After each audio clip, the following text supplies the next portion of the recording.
We were always trying to examine whether pure evil existed, or can you blame it all on something psychological, or is there something much more inherent, much more tribal about violence and murder? I like to believe that, and certainly the shows that I do, that character trumps everything. For me, the process of discovering who that character is you have to go, okay, how does he or she think? What kind of education, lack of education? You start here, you go here, what do they believe? What makes them cry, what makes them laugh? And then you go a little lower and you go, well, who do they want to sleep with? And, you know, if you can answer those three pieces of a character, you pretty much can write him or her after that. The work itself is the most important thing. What we do is important. We speak for those who can no longer speak for themselves. We were dealing with some characters who were quite interesting, you know, and were motivated by things that weren't on the surface and didn't seem to be kind of archetypes, cop archetypes, you know. They were moody and suspicious and petulant and, you know, and sort of like, very much like real people. I'll meet you in the garage. Oh, happy day. Pembleton doesn't play well with others. He's prickly, you know what I mean, and self-righteous and stuck up. He is the kind of most righteous, you know, blindly righteous character that we have. Deus nobiscum quis contra. What's that? With God on our side, who can stand against us? Pembleton's sense of justice evolved over the life of the series. He started being there for the dead, bringing justice to those who had been murdered. There's a kind of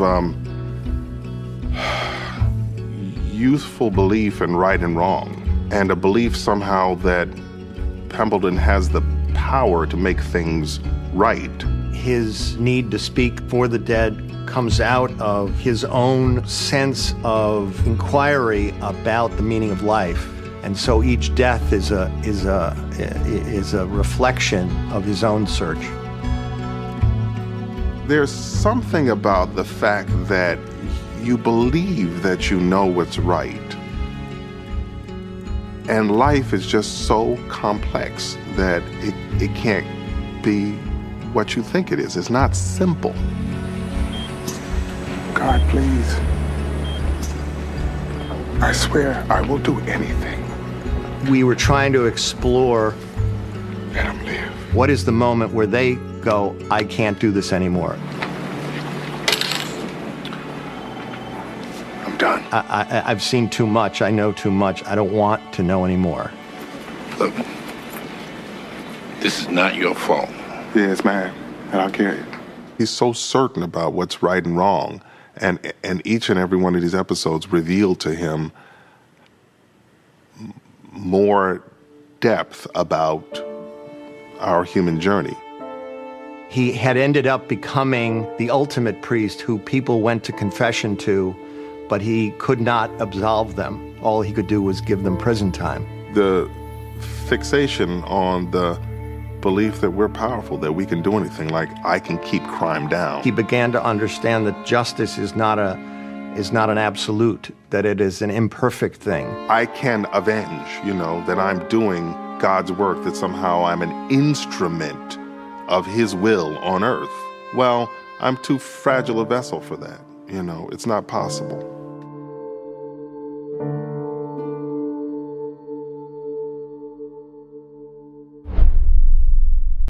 I think there's something in the last 15 years going on in this country where these new kinds of shows speak to the audience in that way.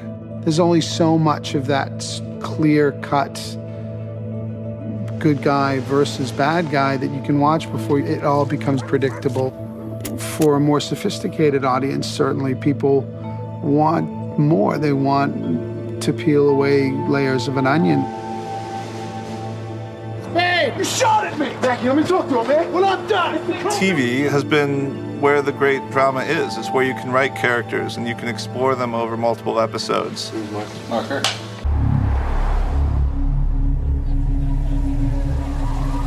Homicide was the show in which I learned to write television, and I learned it at the foot of Tom Fontana. We were very lucky with Homicide that David Simon wrote a nonfiction book called A Homicide a Year on the Killing Streets. And Tom is a playwright, and the guys working for him were either playwrights or television writers. They knew drama, and what they were trying to do was get to the human condition. And I really respect the end product. But Tom's impulse was not journalistic, and mine kind of is. And what I'm interested in is politics and sociology and economics.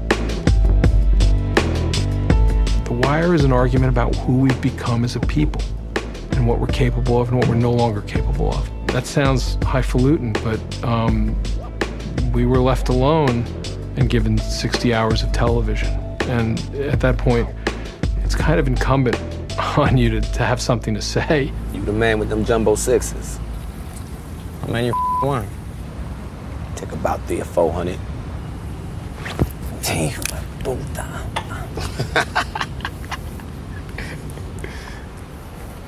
All in the game, yo. All in the game. It was a show about the rigged game of modern life. Everybody was a participant in something of a fraud. And Omar seems to recognize this, and he insists on operating on his own terms for his own purposes. He's a guy who robs drug dealers. He's a gunslinger. He was a lone gun, a man with a shotty, you know, and he took on, you know, whoever he wanted to take on. You only open this door, man, for a huff and puff. Come on now, by the heads of your chinny chin chin. Omar, you best roll out. We up in here with a Mac 10. Well, I think's not, Terrell. I think's not. And he's the most romanticized character because he is unbeholden to any institution in a show that's about people being beholden to institutions. Whether it was the police department or drug organization or the school system or city hall, the institutional imperative triumphed over human dignity at almost all points. It's pimps and hoes. You know, it's straight up pimps and hoes. You either got somebody in the corner or you on the corner. He just was like, you know what? Since the game has been rigged to take from people, let me take from the game. So you're my eyeball witness, huh? So why'd you step up on this? Bird trifling, basically. Kill an everyday working man and all. I mean, don't get it twisted. I do some dirt too, but I ain't never put my gun on nobody who wasn't in the game. A man must have a code. Oh, no doubt. He is beholden to nothing other than Omar and his own code. Without a code, he's a sociopath. I have not put my gun on anyone who doesn't deserve it. If my gun is aimed at you, you're in the game. And if you're in the game, then we're playing, and you can't complain. And your moral code is not superior to mine. He never robs a civilian.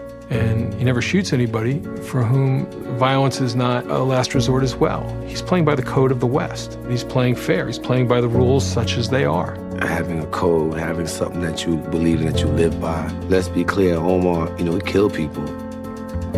Some people may feel he was cleaning up the streets, but, you know, murder is murder. Well, get on with him. We start from the real when we're creating characters. That's our rule on all of these shows. Write to the people who know the event. Write to the homicide detectives. Write to the corner boys if you're writing The Wire. Unfortunately, growing up, I've seen death in my neighborhood, growing up in Brooklyn. You have to desensitize yourself or you won't be able to deal with it. I remember the last friend that I lost is that got murdered. I was coming up from the movies and I saw him, you know, his girlfriend, his classic scene, you know, she's screaming over his body. He caught a couple in the head and was laid out. You know, there's no music playing in the background, no dramatic music to push the emotion. He's on the floor, you know, blood, you know, they chalk him out, they put the yellow tape up and you keep it moving. The fairy tale of American existence is the transcendent individual. I mean, going back to our view of our own manifest destiny. It's the guy who blazes the trail out west or who vanquishes the bad guy.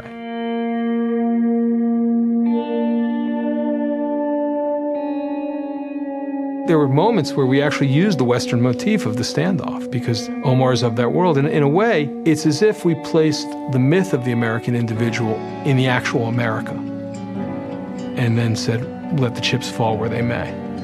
And for a while, he has a pretty good run, but eventually what happens has to happen. He's not living in 1860, Indian territory. He's living in Baltimore in the 21st century. We get a pack of Newport. Self-pack. The way Omar went out, it goes back to that classic Western saying, live by the gun. I think had he done anything different, it would have rang false.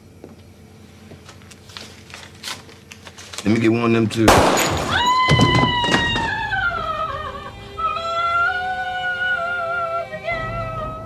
What I've tried to do is have violence be abrupt and uncertain and disturbing.